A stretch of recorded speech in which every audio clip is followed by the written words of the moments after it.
Welcome again दोस्तों आज हम बात कर रहे हैं अलवर के आशु की, जो कभी अपना पेन रखकर, कभी अपनी डायरी रखकर और कभी अपनी नोटबुक रख के भूल जाता था और वो फिर हड़बड़ाहट और जल्दबाजी में चीजों की उठापटक करने लग जाता था।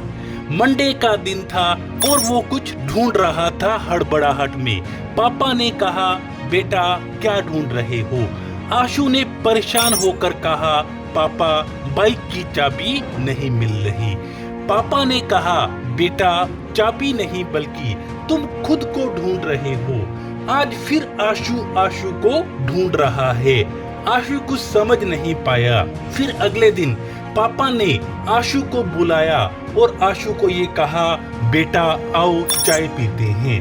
लेकिन आशु ने कहा, पहले मैं अपनी बाइक साफ कर रहा हूँ, बाइक साफ करके फिर मैं आता हूँ।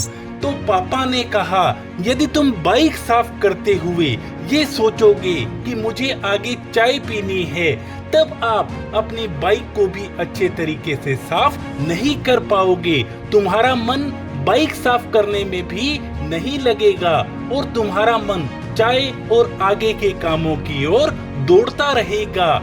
यानी कि तुम माइंडफुलनेस में नहीं हो। बेटा माइंडफुलनेस का मतलब होता है हर काम को करते हुए केवल उसी पर ही पूरा ध्यान दिया जाए, उसी पे ही पूरा एंजॉय किया जाए। आशु बेटा, हर काम को करते हुए तुम्हें एंजॉय करना चाहिए, माइंडफुलनेस में रहना चाहिए, क्योंकि एंजॉय में पहला वर्ड है ई का मतलब होता है एवरी। हमारे हर काम व विचार का बेटा हमारे शरीर पे प्रभाव पड़ता है। जो भी हम सोचते हैं, जो भी हम महसूस करते हैं, जो भी हम कल्पना करते हैं, प्रत्येक कार्य का हमारे शरीर पे डायरेक्ट या इनडायरेक्ट प्रभाव पड़ता है। एन का मतलब है नेक्स्ट। जो भी आप कर रहे हो उसी में ही आप डूब जाओ, उसी में ही खो जाओ, उस समय आप आगे की बात न सोचो। जे का मतलब है जोली। जो भी करें उन लम्हों में पूरी तरह डूब के, उन पलों में भरपूर रूप से आनंद लेकर करें। ओ फॉर ओनली। बेटा हमेशा तुम फोकस पूरे के पूरे उसी काम पे करो, पूरी जीवंतता से आप सारा का सारा काम करो।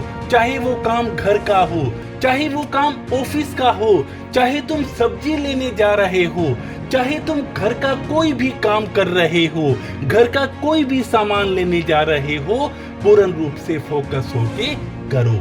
वाई का मतलब है यस। चाहे तुम चाय की चुस्की ले रहे हो, भोजन कर रहे हो, पढ़ रहे हो, बाइक चला रहे हो, हर पल को अपने व अपनों के लिए जीना है, क्योंकि किसी ने कहा था, जिंदगी में जिंदगी को ढूंढना एवं आनंद को बिना टाले, बिना पोस्टपोन किए प्राप्त करना ही जिंदगी है। तो आशु, आज से आप हर पल जिंदगी को जियो, और हर पल जब आप जिंदगी को जियोगे तो जिंदगी में कोई भी ऐसा पल नहीं आएगा जब आप हड़बड़ाहट करो, जल्दबाजी करो और आपको उठापटक करनी पड़े। तो हर पल जिंदगी जियो और खुश रहो। इसी शुभकामनाओं के साथ थैंक यू सो मच।